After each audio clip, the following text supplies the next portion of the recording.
en el que vamos a tratar de entender lo que dices a través de ella, Señor. Padre, ayúdame a ser claro, Señor. Ayúdame, hermanos, también a poner atención y a no tirar esto en saco roto, Señor, sino que lo apliquen en sus corazones. En nombre de Jesús, amén. Amén. Vamos a Efesios 4, vamos a leer de nuevo el pasaje que vamos a estudiar. Efesios 4, vamos a leer del versículo 7 al 10.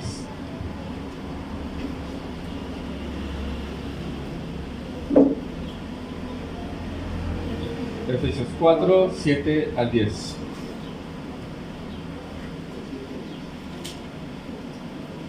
¿Ya estamos? Pero a cada uno de nosotros se nos ha concedido la gracia conforme a la medida del don de Cristo. Por tanto dice, cuando ascendió a lo alto, llevó cautivo un gran número de cautivos y dio dones a los hombres. Esa expresión, ascendió, ¿qué significa? Sino que él también había descendido a las profundidades de la tierra. El que descendió es también el mismo que ascendió mucho más arriba de todos los cielos, para poder llenarlo todo. Entonces, estamos aún en este importante pasaje de apertura a la vida práctica del cristiano. En los capítulos 1 al 3 estuvimos viendo básicamente teoría, doctrina, enseñanza tras enseñanza de quiénes somos en Cristo. Pero llegado al capítulo 4, Pablo da un giro de la enseñanza a la práctica. ¿Y se acuerdan cómo comienza? Vamos a leer versículo 1. Efesios 4, capítulo 4, versículo 1. Dice, yo pues, el pues es de acuerdo a todo lo que les enseñé, de acuerdo a todo eso, yo, Pablo, les ruego que anden de manera digna del llamamiento con que fueron llamados. O sea, lo hemos visto, que vivan de una manera que encaje con esta posición alta que se les ha proporcionado en Cristo. Bien. ¿Y cómo es esta manera de vivir que encaja con la posición alta que se nos dio en Cristo? Lo dice el versículo 2 y 3.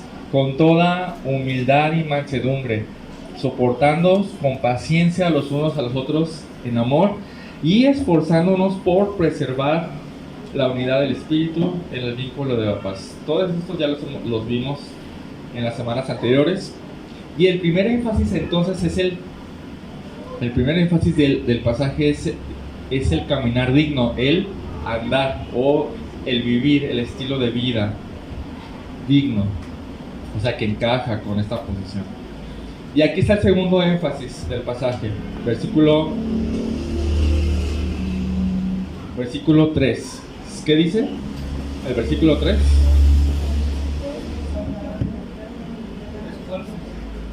Ajá. Esforzarse por mantener la unidad o estar solícitos, o sea, ser diligentes en preservar la unidad del Espíritu. Y menciono que es un énfasis porque inmediatamente lo que va a hacer Pablo es mencionar cómo es que somos uno, ¿no? Y Pablo empieza a decir, hay un solo cuerpo, hay un solo espíritu, así como también ustedes fueron llamados en una misma esperanza de su vocación, versículo 5, un solo Señor, una sola fe, un solo bautismo, versículo 6, un solo Dios y Padre de todos, que está sobre todos, por todos y en todos. Creo que la idea queda muy clara, ¿no? Uno, somos uno porque hay un solo espíritu, un solo cuerpo, una misma esperanza, un solo Señor, una sola fe, un solo bautismo, un solo Dios y Padre de todos.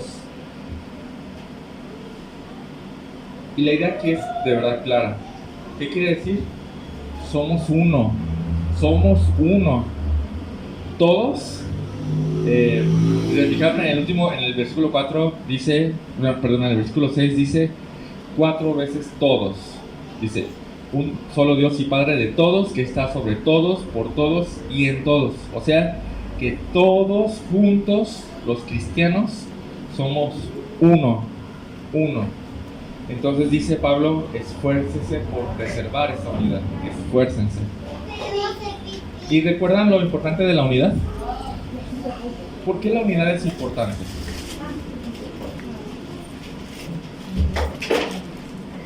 ¿Por qué la unidad es importante? Cuando atravesamos por tiempos difíciles, ¿no? Al ser unidos, un hermano te ayuda, te fortalece. ¿Ves? Hay palabras que en su momento a lo mejor nos distanteamos un poquito, ¿no? Pero una palabra de un hermano, pues te ayuda a que recuerdes, que digas, de veras, es cierto. Definitivamente, pero hay algo mucho más alto que eso. ¿Por qué la unidad es importante? De hecho, es importantísima. ¿Por qué la unidad es tan importante? ¿Aquí en la tierra? Sí, en la iglesia. La unidad de la iglesia, que es el cuerpo de Cristo. Porque somos hijos de Dios, ¿no? Y esa unidad nos hace unos a otros. Es que todos somos un solo cuerpo. Porque somos un solo cuerpo. Ok, exacto.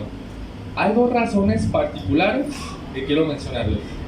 La primera razón es porque esa unidad le costó la vida. Dice capítulo 2, versículo 13 de Efesios, acompáñenme por favor. Efesios capítulo 2, versículo 13 al 16. Dice: pero ahora en Cristo Jesús, ustedes que en otro tiempo estaban lejos, refiriéndose a la gente que no era judía, han sido acercados, ¿por qué? Por la sangre de Cristo. Porque Él mismo es nuestra paz, que de ambos pueblos hizo uno, derribando la pared intermedia. O sea, ya no hay pared de separaciones, ya simplemente todos los que creen en Cristo se hicieron uno. Dice, poniendo fin a la enemistad en su carne. ¿Su carne a qué se referirá? A su cuerpo. ¿En dónde? En la cruz. Se refiere a su muerte.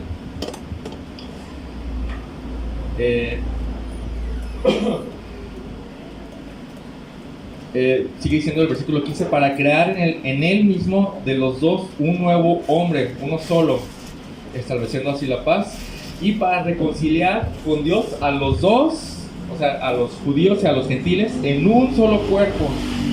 ¿Por medio de qué? ¿No? ¿Qué dice ahí? ¿Por medio de qué? Por medio de la cruz, habiendo dado muerte en ella a la enemistad. O sea, en la cruz Jesús proporcionó esa unidad. O sea, la unidad le costó la vida. La unidad del cuerpo de Cristo. Esa es una razón por la que yo considero que es importantísima, la razón por la que hay que preservar esa unidad. Y la segunda razón por la que quiero mencionarles es porque la unidad de la iglesia será de testimonio para la gente incrédula. La unidad de la iglesia será de testimonio para la gente incrédula. Vamos a Juan 17. Juan 17, 20, por favor, y 21. Alguien que me ayude a leerlo, por favor. Juan 17, 20 al 21.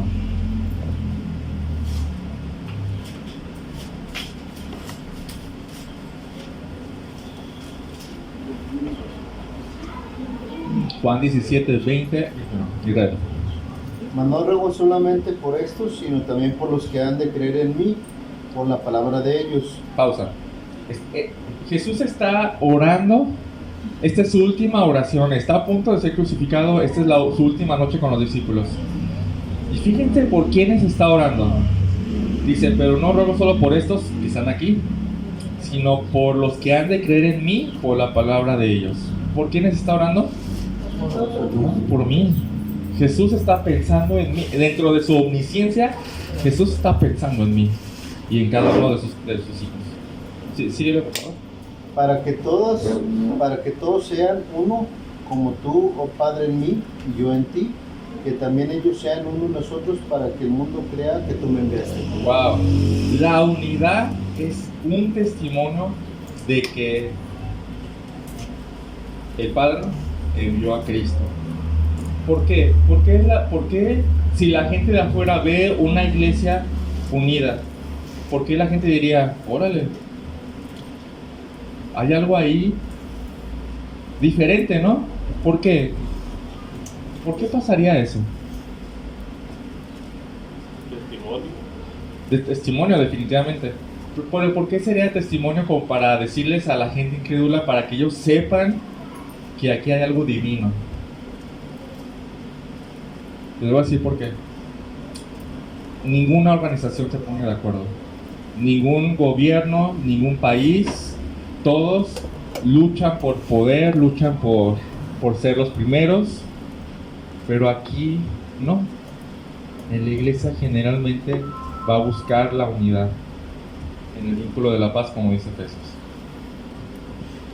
Bueno, entonces estas son las dos razones que sugiero por lo cual es importante preservar la unidad. Entonces la pregunta es, ¿cómo, Pablo? Pablo, nos estás diciendo que preservemos la unidad. ¿Cómo lo hacemos? ¿Cómo es que siendo tan diferentes cada uno, cómo es que teniendo ideas tan diferentes cada uno, y teniendo gustos tan diferentes y teniendo caracteres tan diferentes, podemos preservar la unidad? ¿No quieren preguntarle eso a Pablo? Pablo, dinos cómo. Y Pablo responde así, Efesios 4, versículo 7. Dice, todos son uno, pero a cada uno se nos ha concedido la gracia conforme a la medida del don de Cristo. A cada uno de nosotros se nos ha concedido la gracia conforme a la medida del don de Cristo. ¿Le entienden? Está como rara la forma en que está escrito, ¿no? Pero a cada uno de nosotros se nos ha concedido la gracia conforme a la medida del don de Cristo. ¿A qué se está refiriendo? Sí, porque Dios nos dio a cada uno, Dios sabe lo que cada uno de nosotros ocupa, ¿no? Y Dios nos dio lo que necesitamos para poder lograrlo. Normalmente no podemos decir no podemos. Puede ser, o sea, definitivamente pasa eso, pero no es a lo que se está refiriendo aquí. Nos ayuda mucho leer otras versiones. Así que voy a ir a la Nueva Traducción Viviente, que creo que lo va a explicar muy bien. Dice la Nueva Traducción Viviente en este mismo versículo: no obstante, dice, Él nos ha dado a cada uno de nosotros un don especial mediante la generosidad de Cristo. Él nos ha dado a cada uno de nosotros un don especial mediante la generosidad de Cristo. O sea, este pequeño pasaje del versículo 7 al 10 está hablando de los dones del Espíritu.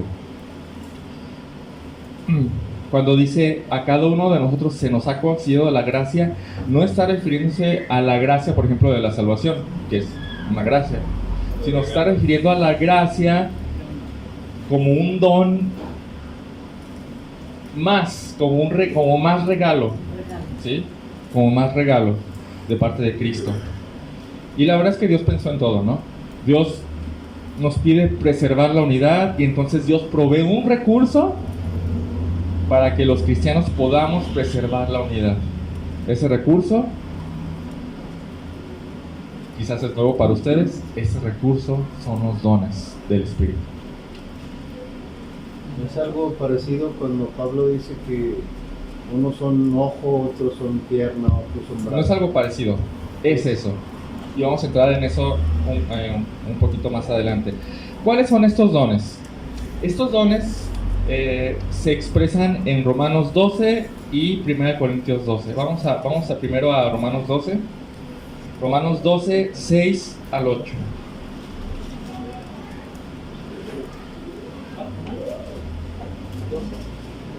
Romanos 12, 6 al 8.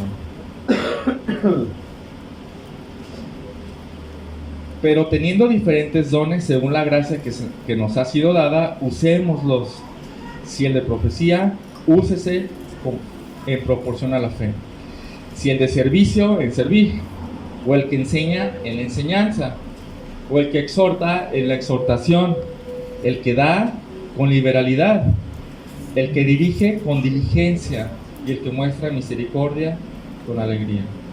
Ahora vamos a 1 Corintios 12, 7 al 11.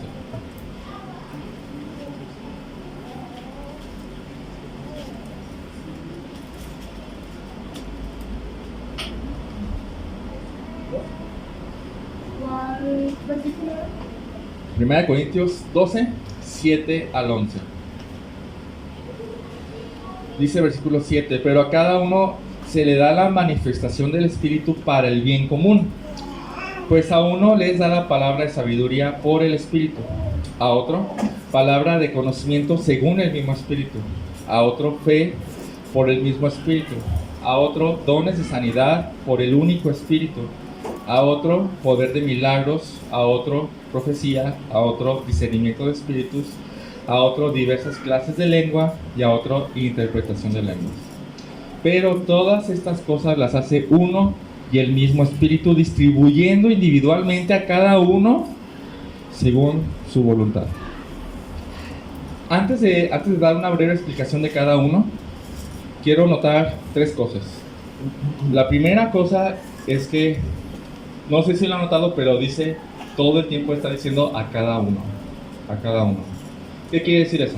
Que fue a todos se los dio. Que todo creyente recibe un don especial. Todo creyente, todo. Más de uno, ¿no? Puede ser. Lo segundo que quiero decir es que hay un parecido muy fuerte con las palabras en Efesios. Por ejemplo, Romanos dice, pero teniendo diferentes dones según la gracia que nos ha sido dada. Si se acuerdan eso, que eso lo vimos muy parecido en Efesios, ¿no? Según la gracia que se nos ha sido dada de parte de Cristo, ¿no? Y en Corintios dice, pero a cada uno se nos da la manifestación del Espíritu para el bien común. Efesios dice, pero a cada uno de nosotros se nos ha concedido la gracia conforme a la medida del don de Cristo. ¿Qué quiere decir esto? Que estamos hablando de lo mismo. Y la tercera cosa que quiero decir es una aclaración de lo que es un don especial. Un don especial o don del Espíritu Santo es una habilidad o capacidad sobrenatural que el Espíritu Santo da al creyente en el momento en el que el creyente es creyente. ¿Sí me explicó? En el momento que alguien llega a Cristo, que llega a depositar su fe en Cristo, esta persona recibe un don especial. ¿Bien? No es una habilidad común, o sea, que no es una habilidad natural con la que ya venías antes. Una persona, y les voy a dar un ejemplo, una persona, un maestro de escuela de secundaria o preparatoria o universidad puede no tener el don de enseñanza, porque estamos tratando con cosas sobrenaturales espirituales. Él puede ser muy bueno para explicar ciencias naturales, pero no puede no tener esta habilidad especial para enseñar la palabra de Dios. Entonces vamos a ver una lista de los dones a partir de Romanos 12 y 1 Corintios 12. ¿Cuáles son estos dones? El primero que se menciona en Romanos es el de profecía. Ahora, me voy rápido, Este don generalmente se piensa, o la percepción general de este don, se piensa que es, o más bien ustedes díganme, ¿qué es lo que se piensa de este don? Pues dar una palabra de algo que va a pasar. Esa es la percepción general de este don. Pero esa no es realmente lo que significa este don. Este don, o más bien una persona, desde el Antiguo Testamento que hay profetas, una persona que se le dice profeta no se le conoce mayormente por tener visiones del futuro. Se le conoce más bien porque habla de parte de Dios. Todos los profetas hablan de parte de Dios, ¿sí o no? Así ha dicho Jehová. Es correcto, así. Dios quería hablar a su pueblo escoge una persona y habla a través de esa persona. Ese es el don de profecía, que actualmente podríamos llamarlo el don de predicar, ¿sí? La palabra de Dios. Y conocemos a excelentes predicadores de la palabra, ¿sí o no? O sea, los escuchamos en YouTube, los escuchamos o los vemos, o conocemos pastores que de verdad tienen ese don. Y son excelentes, o sea, le pones atención todo el tiempo, o sea, le entiendes muy bien y te sientes exhortado y quieres cambiar conforme a lo que Dios te dijo a través del pastor, ¿no? O del predicador. Y otra cosa que debo mencionar de este don es que la predicación se distingue del don de enseñanza. Si se fijan en Romanos, hay un don de profeta y hay un don de enseñanza. O sea, hay un don de predicación y hay un don de enseñanza. Se distingue. La predicación tiene un énfasis en la fuerza, como si de verdad o como de verdad habla de parte de Dios. Estos predicadores o estas personas que tienen este don hablan con fidelidad y con fuerza la palabra de Dios. El segundo don es el don de servicio. La palabra aquí usada es diaconía. ¿Les suena?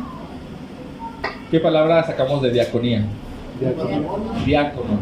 ¿Y qué significa esa palabra? Ujier está relacionado, ¿eh? ¿Qué significa la palabra diácono? ¿O quiénes son los diáconos? Son los que ayudan al por ejemplo, los que sirven, ¿no? Los que sirven. Es el don de servicio. Generalmente, es ayuda práctica, ¿eh? Generalmente las personas a las que se les otorga este don tienen los ojos muy abiertos hacia la necesidad de los demás. Hay gente, yo sé que conocen a gente así, que es cristiana, que solamente está viendo qué necesidad tienen los demás y quieren ver cómo suplen esa necesidad. El tercer don que se menciona es el don de enseñanza. Y como les dije, no es enseñanza de cualquier tipo, es enseñanza de la palabra de Dios. Los que tienen este don son de mucha ayuda para los que lo escuchan, porque los que los escuchan suelen entender la palabra de Dios con estas personas. Por ejemplo, un predicador que muchos conocemos sería Paul Washer, y uno que enseña sería, por ejemplo, R.C. Sproul. Sí, puede ser un muy buen ejemplo. Entonces, los que tienen el don de enseñanza les ayudan a entender a los que los escuchan cosas profundas de la palabra con sencillez. Y el ejemplo conocemos a un predicador que no es pastor, pero es predicador, que desmenuza tan bien la palabra de Dios y la entiendes tan bien y se mete profundo y dices, ahora sí lo entiendo. Esos tienen el don de enseñanza. También está el don de exhortación. Ahora, cuando pensamos en la palabra exhortación, ¿qué se nos viene a la cabeza? Regaño. Sí, eso es lo que se nos viene a la cabeza. Pero se asocia mucho más con las palabras animar, incitar o motivar a la gente a hacer algo o a que deje de hacer algo. No es reprender, es el regaño.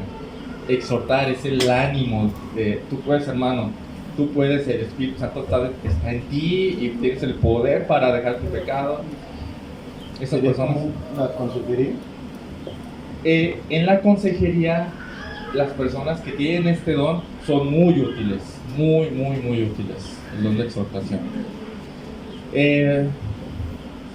Las personas o a las personas que Dios les otorga este don, que es un don sobrenatural, Dios les da las palabras adecuadas, los momentos apropiados y el tono de voz preciso para animar y motivar al hermano a hacer algo o a dejar de hacer algo.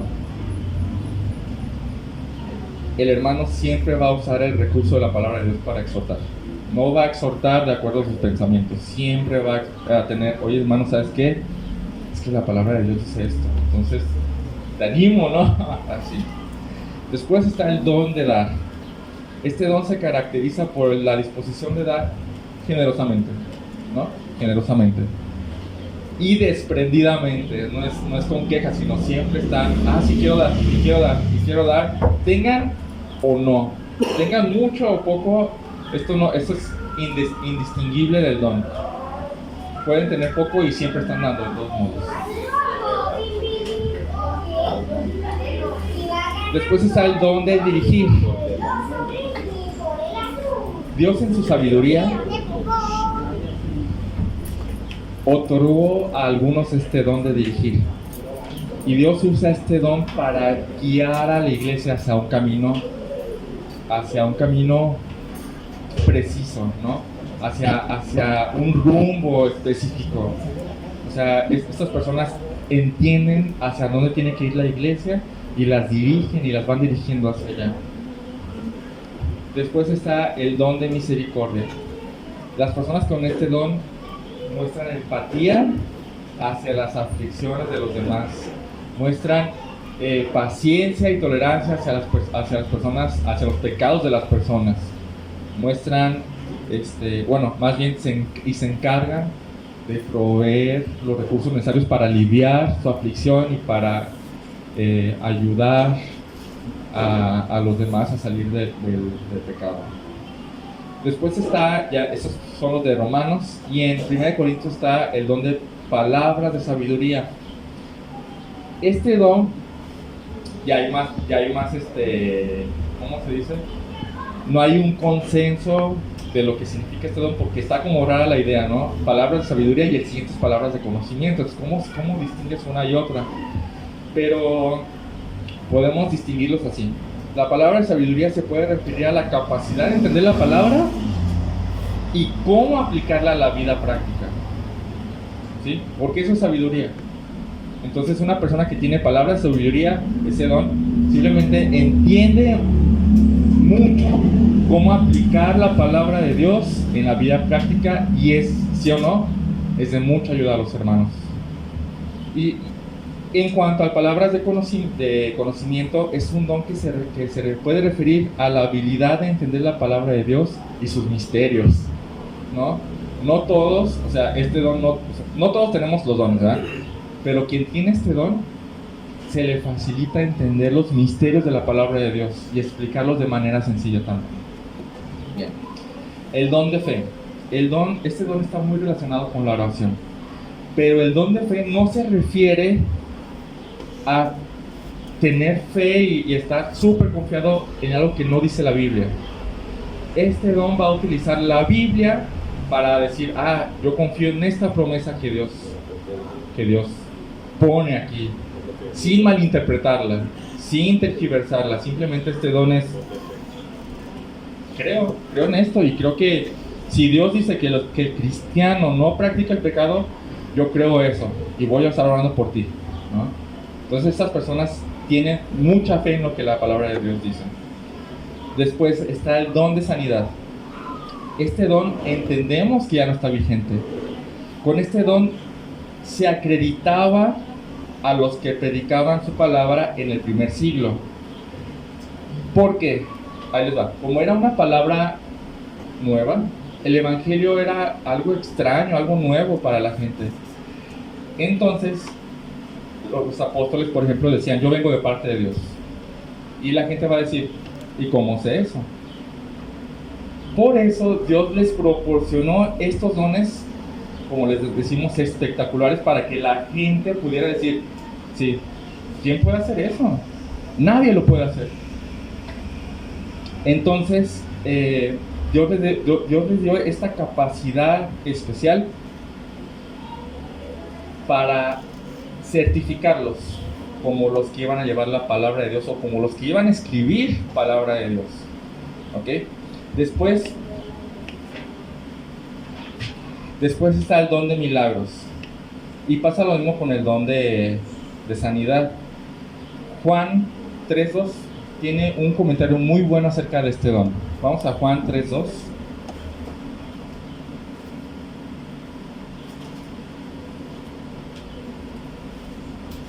Y quien lo tenga me hace el favor de leerlo, por favor. Juan 3:2.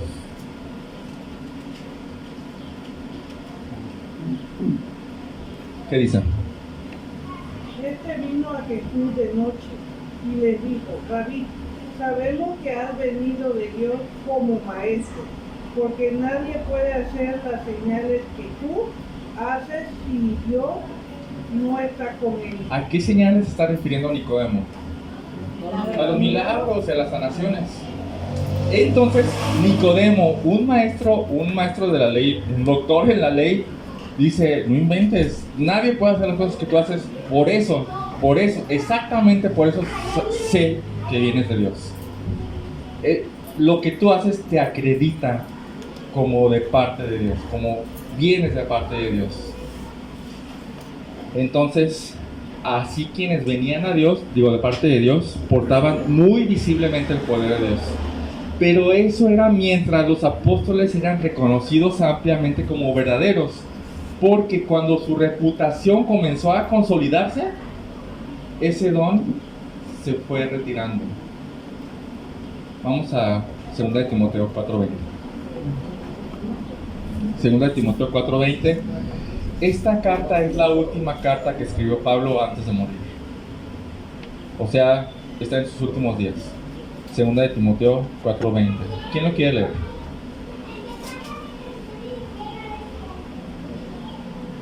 Erasto se quedó en Corinto. ¿Esa? Sí. Erasto se quedó en Corinto. Trófimo lo dejé enfermo en Mileto. Hasta Haz lo ahí. posible por venir. Hasta ahí si quieres. ¿Qué dice de Trófimo? Dejé el Mileto enfermo. Oye, Pablo, tú tienes el don de sanidad. ¿Qué pasó? ¿Por qué lo dejas enfermo? ¿Por qué lo dejó enfermo? Porque se llamaba Erasto. No. ¿Por qué lo dejó enfermo?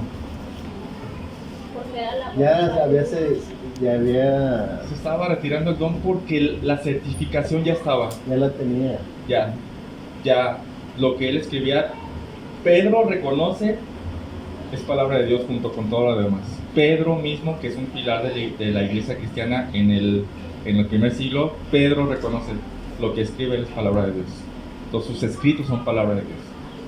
Ese don se fue retirando entonces, porque ya no era necesario. El propósito de estos dones, como el de milagros, sanidad y lenguas, interpretación de lenguas, ese es el propósito. También a Timoteo le dice: mezcla un poco de agua, un poco de vino en tu agua para tus frecuentes molestias estomacales. El punto es, esos dones se fueron retirando, porque ya no eran necesarios, porque su propósito era consolidar a los apóstoles como apóstoles. Y una vez consolidados, ya no había necesidad de eso, ¿no? Pero sí seguía viendo la necesidad de los dones, de los milagros. No, Ahorita, en esta época, no, porque ya no hay necesidad.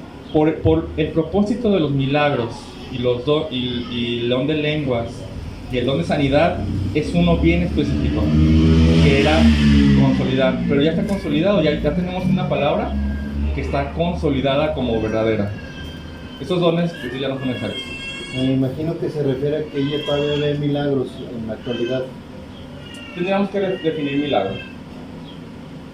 ¿Sí? ¿Qué es un milagro?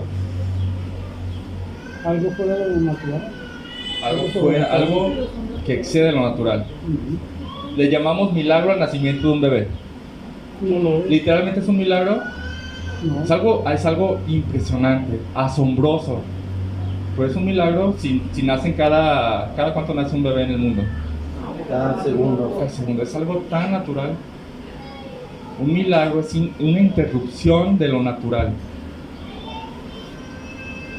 Perdona, hermana, no creemos, en esta iglesia no creemos en el don de milagros, ni en el don de sanidad, ni en el don de lenguas, ni interpretación de lenguas. Ahorita vamos a explicar un poco de eso. Entonces, el don de discernimiento. El don de... Yo he escuchado, no sé si estamos en lo mismo, en la iglesia de IBG, Sí. la explicación de que sí existen los milagros, pero que son a través directamente de Cristo y no de una persona que tenga el don. O sea, Muy buena aclaración, muy buena aclaración. oración. Dios puede hacer milagros. O sea, ¿quién lo detiene? ¿Quién lo detiene? Dios es Dios, ¿quién lo detiene? Pero que ese don, que sea como un don particular para un hermano, Ajá, ya no es así. Eso dejó de funcionar simplemente porque el cristianismo se consolidó como verdadero. En la iglesia nos explicaban que sí va a haber milagros, pero son directamente por Cristo. O sea, que tú oraste, o que hay demasiada fe y que Cristo va a conceder milagros, pero no es de que el hermano Juan hace que milagros, que ya no funciona así. Ahí que está. funciona. Muy bueno, gracias. Sí, definitivamente. Sí, o sea, ¿quién detiene a Dios? ¿Quién detiene a Dios si Él quiere hacer algo? Es su misericordia. Bien. Después tenemos el don de discernimiento de espíritus. Este don se refiere a la capacidad sobrenatural de percibir inmediatamente para el cuidado de la iglesia a hombres engañadores y a doctrinas falsas y erróneas. Como para saber quién No es tenemos... real y quién ¿Eh? no. Es como para saber quién sí es real y quién no. Es para saber quién es falso maestro y viene con una enseñanza falsa para destruir a la iglesia o para llevar o para corromper. O de repente, mira, ahorita hay mucho YouTube de todo.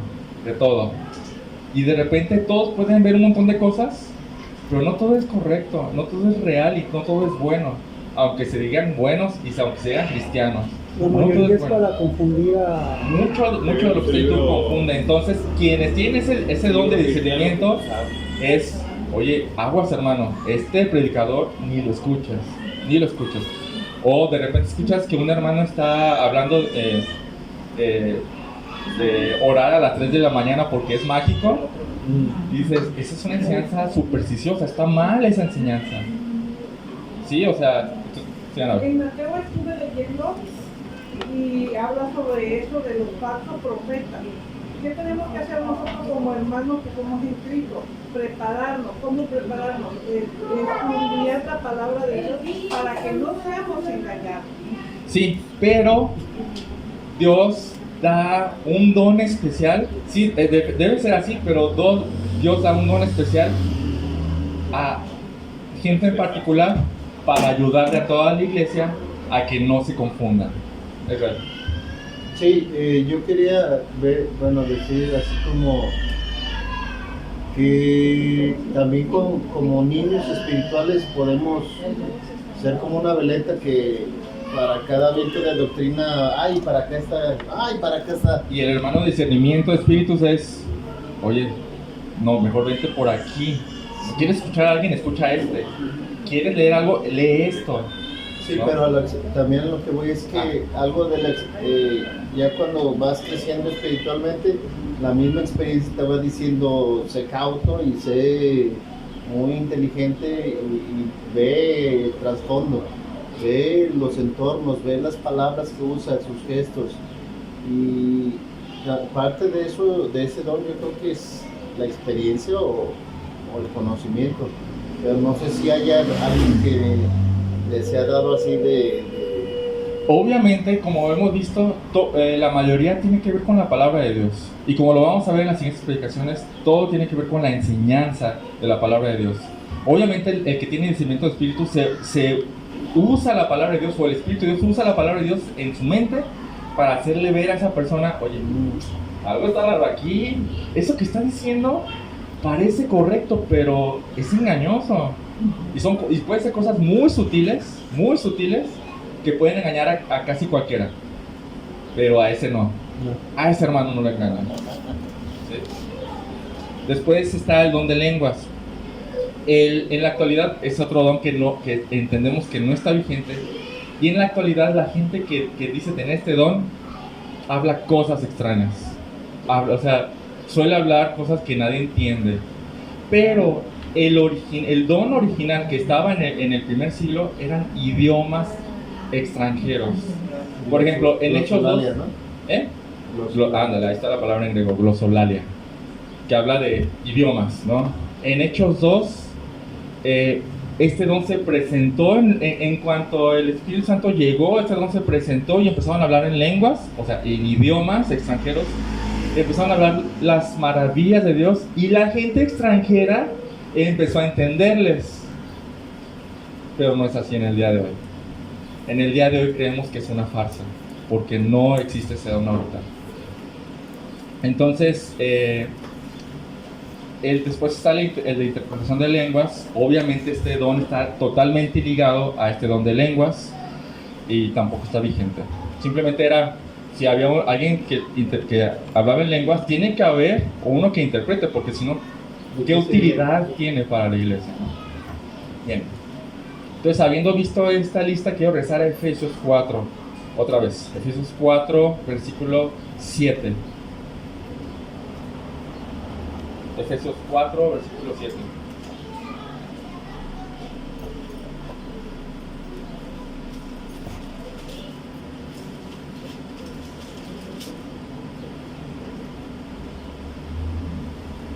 Dice, pero a cada uno de nosotros se nos ha concedido la gracia, y ya entendemos que esa gracia se refiere a cada uno de nosotros, y piensen en cada uno, piensen en sí mismos.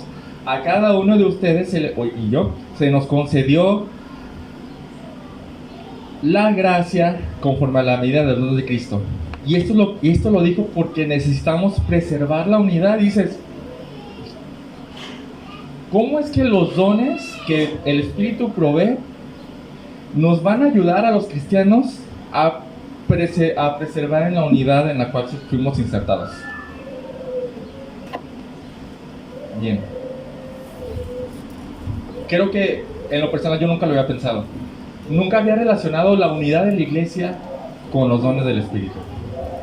Entonces encontré en 1 Corintios 12 una respuesta muy buena. 1 Corintios 12. Vamos a leer versículos 4 al 7.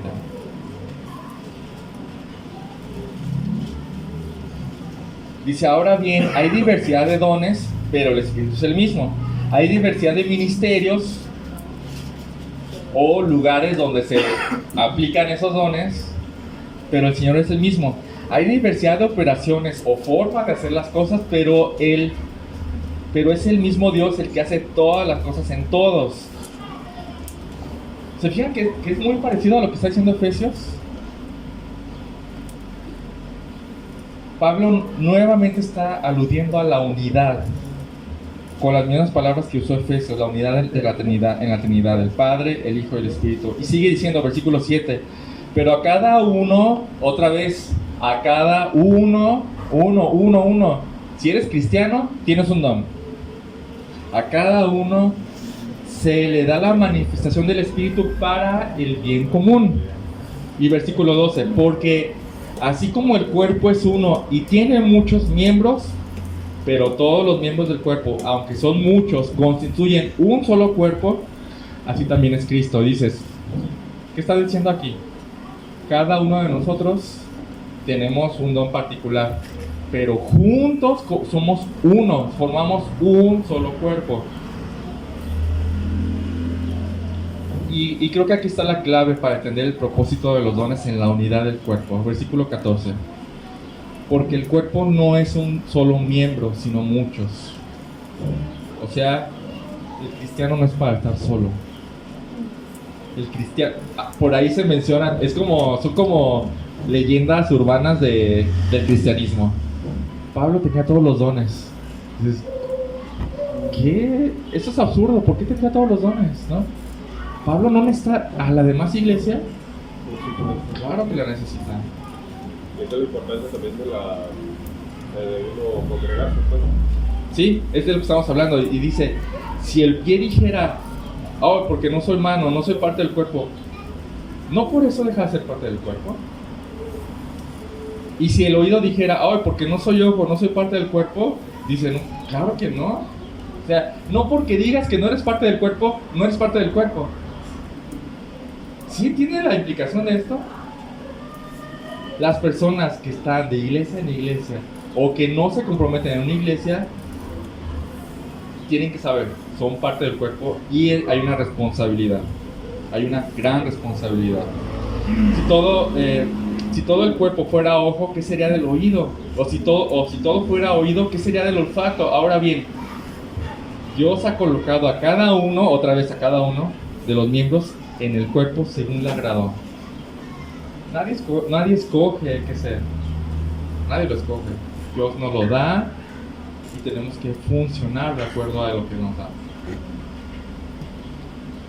Dice, y si todos fueran un solo miembro, ¿qué sería del cuerpo? O sea, si todos tuvieran el don de servicio, ¿Quién enseñaba? ¿quién enseña? O sea, ¿o dónde están todos los demás? Si el cuerpo es un ojo, ¿y el cuerpo dónde está? ¿No? ¿Quién oye? Sí. Sin embargo, hay muchos miembros, pero un solo cuerpo. El ojo no puede decir, y aquí va lo interesante, el ojo no puede decirle a la mano, no te necesito, ni tampoco la cabeza a los pies, no los necesito. ¿Se entiende la idea aquí? Sí. Dios nos dio a cada uno o varios dones, pero no se nos dio todos como para decir no necesito a nadie. Dios nos hizo incompletos para que todos juntos, unidos, completáramos esa unidad. No podemos estar solos. Dios no planeó así la iglesia. Entonces, el don de cada uno va a atribuir a la unidad, porque yo necesito a mi hermano Israel y su don, y yo necesito a mi hermana Anabel y su don, y Daniel necesita al hermano Carlos y su don. Entonces no necesitamos, y creo que así es como provee, nos ayuda a la unidad, a preservar la unidad. Bueno, hasta ahorita nos hemos concentrado en el versículo 7, pero por último nos vamos a enfocar nuestra atención en los siguientes 3 versículos, que creo que nos van a ayudar a entender lo urgente y necesario que es usar mi don. Vamos a Efesios 4. ¿Estamos en Efesios? Efesios 4, versículo 8. Por tanto, dice, cuando ascendió a lo alto llevó cautivo a un gran número de cautivos y dio dones a los hombres. Este pasaje lo usa Pablo, lo trae del Antiguo Testamento, del Salmo 68, 18, para explicar esto. Y dices, ¿qué tiene que ver la ascensión de Cristo con los dones? Pero Pablo se dedica a explicar. ¿Y a qué se refiere con cautivos? Ahorita vamos a explicar. Esa expresión ascendió, ¿qué significa? Sino que él también había descendido a las profundidades de la tierra. El que descendió es también el mismo que ascendió mucho más arriba de todos los cielos para poder llenarlo todo. Entonces, bueno, Pablo hace uso del Salmo 68, que narra cómo el Señor resulta victorioso en una guerra.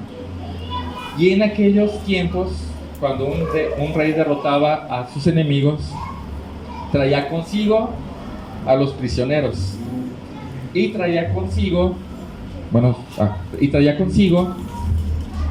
a sus propios soldados que habían sido prisioneros por el enemigo, y traía consigo el botín. ¿Sí se acuerdan de que hemos visto historias, no? O sea, la historia de Abraham trae todo el botín, ¿no? Entonces, todo eso es un desfile triunfal hacia el punto más alto de la ciudad. En este caso, hacia el punto más alto de Jerusalén. Era un desfile de victoria. Esto es de lo que está hablando el versículo 8. Un desfile de victoria. Entonces dice Pablo, citando el Salmo 68, 18, cuando ascendió a lo alto, queriendo decir, en su victoria, ascendiendo hasta lo alto, llevó cautivo un gran número de cautivos y dio dones a los hombres. Bueno, ahí está la cautividad, ¿no? Eran los prisioneros. ¿Qué significan los cautivos? Hay varias interpretaciones. Algunos dicen que son los cautivos que el diablo tenía y que Jesús rescató para sí, ¿no? Puede ser. Otro es que venció a sus enemigos, la muerte, el Hades y Satanás, ¿no? Y así, puede ser. Entonces, la primera idea aquí es que cuando Jesús salió victorioso, o sea, cuando ascendió, y no solo ascender hacia la colina más alta de Jerusalén, ascender a su trono, le dio dones a los hombres. Y Pablo entonces está refiriendo a los dones que nos otorgó a cada uno. Y eso creo que es lo que dice Lucas. Dice, por tanto, yo enviaré sobre ustedes la promesa de mi Padre. ¿Cuál es la promesa del Padre? El Espíritu Santo. ¿Y qué trae el Espíritu Santo? Dones, ¿no? Pero sigue diciendo, pero ustedes permanezcan en la ciudad hasta que sean investidos con poder de lo alto. Los dones. Entonces Jesús los condujo fuera de la ciudad hasta cerca de Betania, y alzando sus manos los bendijo, y aconteció que mientras los bendecía se separó de ellos y fue llevado arriba en el cielo. Ascendió. Primero asciende, después da los dones. Pero para ascender, primero tuvo que suceder algo. Y esto que estamos a punto de ver es lo que le costó a Cristo tu don. Cristiano, si eres cristiano, tú tienes mínimo un don, mínimo. ¿Sabes cuánto le costó a Cristo tu don? Su vida. Vamos a verlo.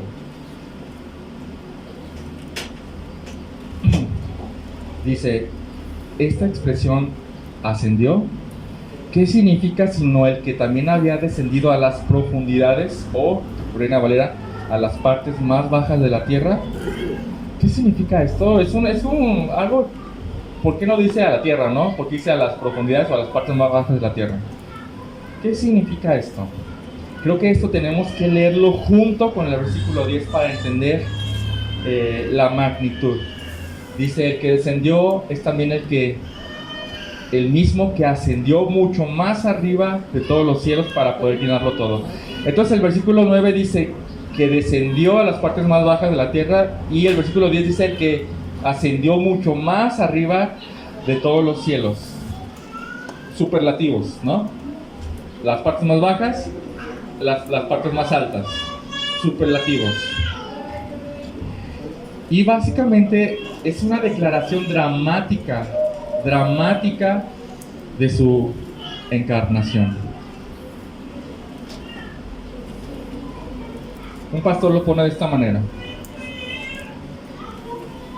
Dice este pastor que esta frase de las profundidades de la tierra se usa 4 veces en la Biblia, aparte de esta. Salmo 63:9 dice que ahí descender a las partes más bajas de la tierra tiene que ver con la muerte por asesinato, o la muerte por la ejecución por asesinato.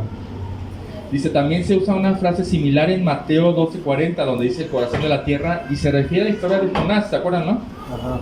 Que tiene que estar en el corazón de la tierra. Cuando se refiere a que Jonás estaba en el vientre del pez. Después también se usa en Isaías 44:23 para referirse a la tierra creada. Y se usa en un lugar más, dice Salmo 139:15, para hablar del útero. Un niño en el útero. ¿Sí se acuerdan de esa? En la profundidad de la tierra fui formado. ¿No se acuerdan de eso? Vamos allá. Salmo 139.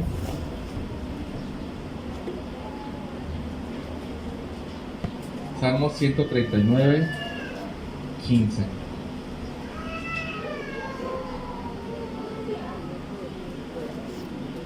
Dice, no fue encubierto de ti mi cuerpo, bien que en oculto fui formado y entretejido en lo más profundo de la tierra. ¿Qué quiere decir? Está hablando poéticamente ¿de qué? El embarazo. No. Bien, y sigue diciendo este pastor. Curiosamente, esos son los únicos otros 4 usos que tiene esta frase de profundidad de la tierra. Y dice, y todos tienen conexión con Cristo. Dice, es realmente sorprendente. Descendió a las partes más bajas de la tierra. fue formado en el útero, como dice Salmo 139. Vivió en la tierra, como dice Isaías 44. Fue enterrado en una tumba paralela a Jonás en el vientre del pez. Y su muerte fue una ejecución como de criminal. Entonces, esta misma frase de las profundidades de la tierra apunta a Cristo. Entonces, Pablo sigue diciendo que entendamos el precio que pagó para poder regalarte el don. Tuvo que ser formado en el útero, vivir en la tierra, sufrir todo lo que hizo, ser ejecutado y sepultado para poder ascender triunfante en el cielo. Y solo cuando regresó triunfante al cielo pudo dar regalos a los hombres. Entonces Pablo quiere que entendamos el precio que Cristo pagó por el don que te otorgó a ti. Tu don es valioso a precio de su humillación, porque dice que Cristo Jesús, aunque existía en forma de Dios, no consideró el ser igual a Dios como algo a que aferrarse, sino que se despojó de sí mismo, tomando forma de siervo y haciéndose semejante a los hombres. O sea, ya bajo, se humilló a él mismo, haciéndose obediente hasta la muerte de cruz. Y yo sé que no logramos entender esto. Yo sé que no logramos entender este tipo de humillación tremenda, porque es demasiada. Simplemente se nos escapa de la mente. Entonces, tu don es valioso porque Cristo se humilló al descender, a despojarse de sí mismo, a ser formado en un útero como el hombre bajo. Y no solo eso, sino que se humilló aún más, recibiendo en él mismo el precio de el pecado del hombre y morir como injusto. El ser más elevado, eterno, el más santo, glorioso y majestuoso, abajo, insultado, juzgado injustamente, ¿por quiénes? Por su propia creación, teniendo todo el derecho, autoridad y poder para aplastarnos como una hormiguita. No lo hizo así, se humilló mucho.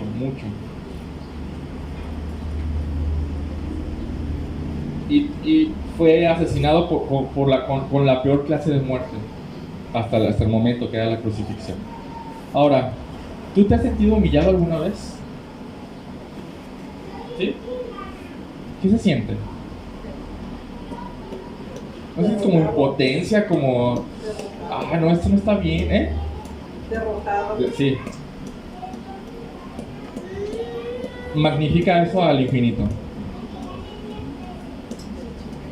Tu don es valioso porque le costó su humillación y su muerte. Pero tu don también es valioso porque Él mismo, el que te dio ese regalo, es el Rey ascendido al trono. Es un regalo del Rey soberano del universo, el Rey que lo llena todo, como dice Efesios. Ahora imagínate, no voy a hablar de un gobernante aquí en México, pero imagínense un gobernante, un rey, el rey de Inglaterra, que te regale un diamante de ese tamaño, ¿no? ¿Cómo lo tratarías? ¿Cómo tratarías este diamante? ¿Lo echas ahí, lo arrumbas? No, pues con mucho aprecio. Con mucho aprecio. Porque es algo muy valioso. ¿No lo atesorarías? ¿No lo pondrías así en el lugar que todos lo ven? ¿En el lugar que puede ser mejor visto y más valorado? Yo lo pondría en una subasta. Quizás sería... Eso es menospreciarlo. Ese diamante, pues. No, sí, es menospreciarlo. Porque está diciendo, prefiero el dinero que este diamante. Este diamante quizás es lo más valioso que tienes, que posees. ¿Sí? ¿Me explico? Bien. Entonces, conclusión. Tienes en tus manos un regalo extraordinario. Estoy seguro que no nos imaginamos cuán extraordinario es, de verdad. Es valiosísimo como nada. es un don que Dios te regaló, un regalo que Dios te regaló y que le costó a Él. Y Cristo te lo dio para que cumplas tu función en el cuerpo. Y si no lo usas, ¿qué pasa? ¿Qué pasa con el cuerpo cuando un miembro no sirve? Se enferma. ¿Se enferma? ¿Qué más? Lo amputan. ¿Qué más? Digamos que tengo un dedo, no, fracturado. Está envenenado. Está inútil. Sí, pero ¿qué pasa con los otros otros dedos? Sí. Les carga más el trabajo. Sí. Eso es real. Cuando el pie está fracturado, ¿en dónde se carga el trabajo de este pie? En la otra pierna. En el otro. Con el brazo. con una muleta. Si no usas tu don, cargas No, los demás. a los demás el trabajo que tienes que hacer. Entonces, ¿cómo lo vas a usar? Tiene que ser un uso adecuado, ¿no? Al costo. ¿Cuánto costó este don? Todo. ¿Cómo usarías ese don que tienes? Si eres cristiano, tienes ese don. ¿Cómo usarías este don de manera que encaje con el costo? Ponerlo a funcionar. Poderlo funcionar. ¿Cómo? ¿De qué manera? Efectivamente. Practicando lo que, Sí, para lo que exacto. para Pero lo me que refiero sirve. al aprecio del don. Hacerlo con amor. Con diligencia, con el mayor esfuerzo, diciendo, wow, esto me lo dio Dios para servir. La correspondencia adecuada de lo valioso y glorioso de los dones es usarlos diligentemente, tomarlos como valiosos y gloriosos y atesorarlos y estimarlos y hacer el más excelente uso de ellos. No usar tu don es menospreciar lo que le costó a Cristo ese don que te regaló, porque lo tienes. Hermano, creo que este pasaje es muy tajante. Creo que es muy tajante. Y si no estás haciendo uso de tu don, en primer lugar, estás cargando el trabajo a los demás. En segundo lugar, estás menospreciando lo que le costó a Cristo este don. Entonces, te ruego que te pongas a cuentas. Pero hay muchos que no saben que lo tienen y tampoco saben qué es. ¿Y es responsabilidad de Dios? No, es de uno. Es responsabilidad de Dios. Porque, por eso, creo que es claro, ¿no? Por eso- Cada uno se le dio un don.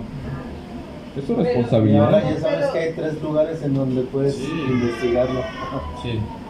Entonces, si no lo estamos usando, de verdad estamos menospreciando y eso es pecado. Pecado porque es glorioso. Pero son exclusivos para la iglesia, como usted estaba diciendo. Sí, sí. Eso es para la iglesia. Bueno. Entonces, si no lo estás usando, te ruego que te pongas a cuentas con el Señor.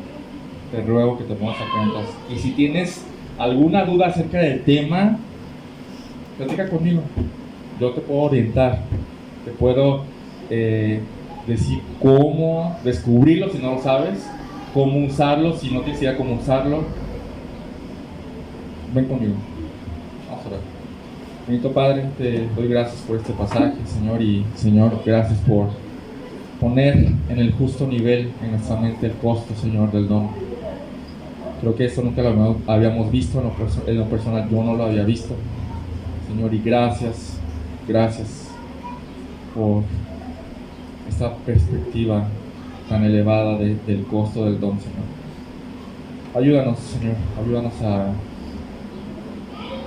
apreciar de manera adecuada y entonces a usarlo de manera adecuada, Señor, para tu gloria.